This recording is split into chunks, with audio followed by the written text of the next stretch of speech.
सबसे पहले तो मैं मुबारकबाद पेश करूँगा आज़म भाई को और हसन गुमान और अरबाज़ बागी को, इतनी अच्छी महफ़िल का इनेकाद किया और इतने अच्छे अशार सुनने को मिले कि क़ल्ब व ज़हन मुअत्तर हो गया है। तो मैं आप सबको मुबारकबाद पेश करूँगा। हुज़ूर आपकी इजाज़त और आप सब अहबाब की इजाज़त से पहले नात के कुछ शेर।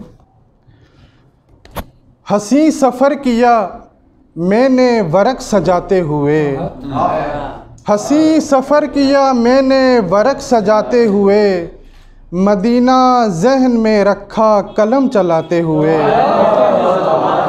मदीना ज़हन में रखा कलम चलाते हुए, बहिश्त के कई मंज़र खुले निगाहों पर, बहिश्त के कई मंज़र खुले निगाहों पर, जहाँ जहाँ से मैं गुज़रा नज़र झुकाते हुए, जहाँ जहाँ से मैं गुज़रा नज़र झुकाते हुए। मैं जब अब्बास कहता हूँ किसी भी काम से पहले, मेरे बाजू नहीं थकते, तवानाई नहीं जाती।